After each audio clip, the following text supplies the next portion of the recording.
Frank and Chris and John for their just outstanding support and having me, inviting me to be a part of this meeting. Appreciate you all coming today. I'm going to extend Gail's presentation from sort of the historical perspective and take us to where we are today in the Everglades ecosystem and talk about some of the impediments to restoration, in particular the real essence of Gail's talk and how that affects us in restoring the Everglades ecosystem today. But first I want to take a brief step back in time. Some of you I know have seen this image. It's basically what South Florida would look like if we had a satellite back in the late 1800s. And what you see is a very broad, expansive Everglades ecosystem. There's an extensive area of sawgrass plains just south of Lake Okeechobee that helped to develop those deep muck soils that we now know were very suitable for agriculture and were really the focus of those drainage efforts in the 1800s. I also want to point out that white narrow strip along the southeast coast. This is the high ground in South Florida. This is the area we first developed, the Atlantic Coastal Ridge. And really these are the Everglades Keys of the Florida Peninsula. And then you also have the Florida Keys that extend down to Key West. Many of you know that. But really this was a high rocky ground in South Florida. And as you moved off of that ridge to the west, you were in Everglades wetland. Let's fast forward to what this system looks like today, and the first thing you notice is that it's very disconnected from the lake. Instead of those expansive sawgrass plains south of the lake, we now know that we have that large Everglades agricultural area, much of which is in sugar production. And I can't get into all the historical drivers of this. There was mention of the hurricanes in the 1920s. That led to the construction of the Herbert Hoover Dike around Lake Okeechobee. That also reinforced that divide between the headwaters, which was Lake Okeechobee, and the River of Grass to the south. And as we developed in South Florida, you can see we moved off of that ridge. We moved westward into those areas that were flooded for much of the year. So there was a need for flood control in addition to water supply. So the infrastructure that we have in South Florida today it was built that way intentionally. The problems that we experience environmentally are a direct outcome of the infrastructure as it was intended to be built. So the Everglades is also reduced in size. We've lost about 50% of the area of the ecosystem, and obviously a lot of that is attributable to the construction and maintenance of that agricultural area south of the lake. It's also a highly compartmentalized system because now we have cut off the Everglades from its headwater supply, Lake Okeechobee. They realized very early on that we need to contain what little water we have in the Everglades for our water supply. So the water conservation areas were constructed to retain water for as long as possible. Now, which of the ecosystems that we see here is going to suffer most from this? We know the situation in the northern estuaries. When the lake fills up, we have to send that water to east and west. And Everglades National Park in Florida Bay, at the extreme southern end, effectively gets no water. In fact, we're in a situation today where the park has not received a drop of water from the water conservation areas for going on a few months now. And so this infrastructure collectively, we know, has led to an ecological collapse of the Everglades. We have more than 70 threatened or endangered species that depend on one or more parts of the ecosystem. We have extensive water quality problems that we're dealing with. We're seeing fisheries declines in our estuaries. We have a whole host of problems as a result of this infrastructure that's provided us with the ability to really live and survive in South Florida. The Central and South Florida project gave us the capacity to develop South Florida what it is today. And Shannon Estenos refers to this as the early sort of economic stimulus project. And that's really what happened. It allowed us to develop South Florida, but it came at a cost. We also know that we can fix that. So I'm going to go through a brief segment of an animation here. If you'll bear with me, this will take a second, just to show you the flow paths of water through the ecosystem. If I can get this to advance just a little bit.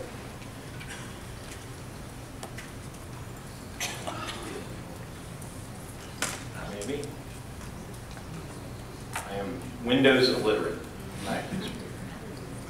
Looks like you don't have the driver. You don't have the quick time. Oh, that's unfortunate.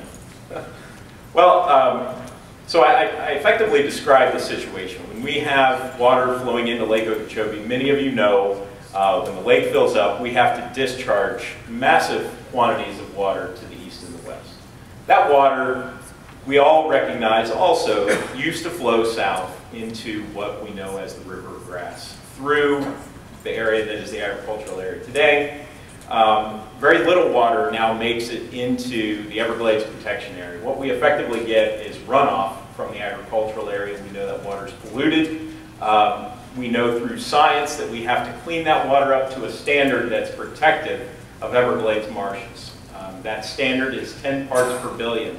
It's an extremely low concentration of phosphorus, and it's effectively taking a teaspoon of powdered phosphorus and dumping it into an Olympic-sized swimming pool, stirring it up, and that's about the phosphorus concentration that the Everglades needs in order to be healthy and thrive. Now, the Everglades evolved to very low nutrient concentrations because it's a rainfall-driven ecosystem. These are the concentrations of phosphorus that we have typically in rainfall. Actually, the Everglades does a better job of cleaning it up from there. So it's a very nutrient-sensitive environment. We know we've modified the flow, and some of the impacts from this, mentioned already, those massive discharges from Lake Okeechobee to the east and the west. Several of you I know are from communities that experienced this in 2013 with these massive black water plumes flowing down the Caloosahatchee River into St. Lucie over on the east coast. Those problems, we don't need to rehash. Those are very fresh in our mind. It's actually a practice that works quite well in some areas. I spent a number of years working in Texas. They use aquifer storage and recovery successfully in the Edwards Aquifer region in the hill country of Texas. And the idea is that you send water below ground and you create a bubble of water. When you have this massive event that delivers water, the way to get rid of it, send it down to the ground, create this bubble, you pull that water out when you need it at some point later. There was just this week a report published by the Army Corps of Engineers and National Research Council reviewed, National Academies was involved with, looking at the viability of aquifer storage and recovery, which in the CERT plan made up about 70% of the storage solution. They found that about a third of this capacity is viable. The rest of it, probably not. So we can take this 70% piece of the pie and shrink it down to about a third of what it is, and we need to rethink the rest, right? We need to come up with other storage solutions. Well, we're moving 5% of the storage in the CERT plan forward. The C43, C44 projects, Lower Indian River Lagoon, these are important projects for those basins and will certainly bring benefits. So it's heartening to see these projects go forward, but really these projects are designed to deal with local basin issues and dealing with the inflow needs of these estuaries during dry years and dry seasons in order to maintain optimal estuarine conditions for species like spotted sea trout.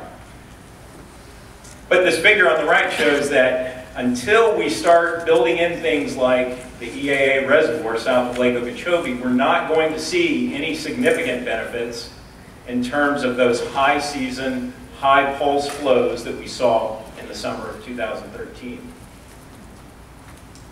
So really it's taking this other surface storage piece of the pie and considering that to be the future of Everglades restoration. This is storage that is tried and true. It's actually rather cost effective. If we take numbers from South Florida Water Management District and their planning for the A1 reservoir, ASR for the Kissimmee River, and then we've done some cost estimates for in-ground storage that was conceived for the lake belt, we find that the above-ground storage solution is actually the most cost-effective form of storage for the Everglades. Unfortunately, we missed this opportunity that we had for land purchase in the agricultural area this year. And it's really disheartening when we think about the opportunity for a willing land seller in the future. So we're going to keep our eyes on this. We're going to stay focused. We're going to look for opportunities in the future, because this is really what we need in order to have benefits for the entire ecosystem from the northern estuaries all the way down to Florida Bay. We can't wait long because, again, I said we're 15 years into Everglades restoration. Sea level's rising. We need to do something to understand the effects of this. Habitats are already transitioning. We've got a lot of signs to show that areas at the southern edge of the Everglades have migrated landward over the last 50 years. We've seen changes take place over the last 15 years in terms of significant mangrove transition landward. And in the Everglades, because of the landscape down here, change is really just a matter of inches. Sea level rise now, we'll say, is on the order of about 1 inch every 10 years. 60% of Everglades National Park is less than 36 inches above sea level. We all know it's a flat landscape, very gentle slope. It's about 1 to 2 inches for every mile you go landward from the edge of Florida Bay. Now, thinking about as sea level rises, the elevation of the soil in the Everglades is extremely important. Think about the issues of land loss in coastal Louisiana. The soil building rate in the Everglades is about 3 inches every century. That is not going to keep pace with sea level rise. We've seen some pretty phenomenal numbers in mangroves. It appears that under current rates of sea level rise, mangroves in some areas have kept pace with that rate. In other areas, they haven't. Soil loss in overdrained areas, in the picture I showed you of Pahioki earlier, we are going to lose soil elevation there this year, no doubt. And in some areas, we can lose up to 1 inch or more per year, especially if we experience a muck burn where those soils actually catch fire. Now, there's also another phenomenon that we've been tracking, and it's due to the work of Dr. Hal Wanless and some others that have been working out on Cape Sable for a number of years that have documented this concept of peak collapse, where we see dramatic loss of soil elevation in a matter of a decade or so. This is unknown, but if we go to Cape Sable, it's an interesting story there. This dashed line that I've highlighted, this is at the southwestern corner of the Florida Peninsula. So it's at the upper edge of Florida Bay. The Florida Keys are just to the south of this. East Cape is the southernmost point in the continental U.S. Flamingo is over there to the east as a reference point. In the 1920s, there were a number of attempts to drain the interior of Cape Sable, which was predominantly freshwater marsh. Those canals, many of them exist today and have continued eroding through time because the tidal energy in this area is quite strong. And just within a couple of decades, there was a pretty dramatic area of marsh collapse that occurred, and Wanless has documented this quite well in a number of reports. And this is a photo just showing, a couple of photos showing the extent of soil elevation loss, about knee-high in some areas. So you're talking about 1 foot or more of soil elevation loss just due to exposure from salt water. And there's a large area of open water as a result of that. Now, we're currently doing a number of experiments in Everglades National Park. I'm working with colleagues from National Park Service, the South Florida Water Management District. Florida International University is actually leading this effort to understand how saltwater exposure in these freshwater marshes leads to peak collapse, marsh collapse. And so we've got a number of experiments set up where we're actually dosing these areas with salt water, tracking changes over time. But at this particular site, you can see it's been recently burned. So the combination of that and recent saltwater exposure, we're already seeing peat collapse at this particular location in Lower Shark River Slough. It's a work in progress. It's something that we're going to continue to track, to deal with the existing flow of polluted water coming into the Everglades. It doesn't even scratch the surface in what we need in terms of restoration flows. And believe it or not, that close to $2 billion hasn't been enough. We need to spend another $900 million for the Restoration Strategies project, which are really the fixes to the existing STA infrastructure to meet the 10 part per billion threshold that's protective of the Everglades. But we're seeing benefits system-wide in phosphorus concentrations. Now, at the southern end of the system, in terms of Florida Bay, there have been some concerns that restoring flow to that part of the system will also lead to nitrogen or phosphorus pollution.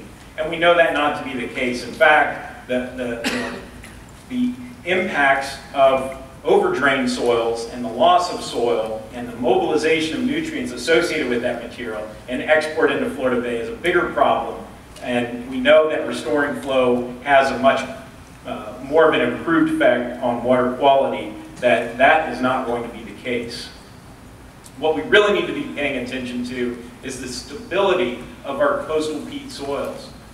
This is what it looks like. If you dig down into some of those freshwater marshes, it's organic soil. It's roots, it's stems, it's leaves.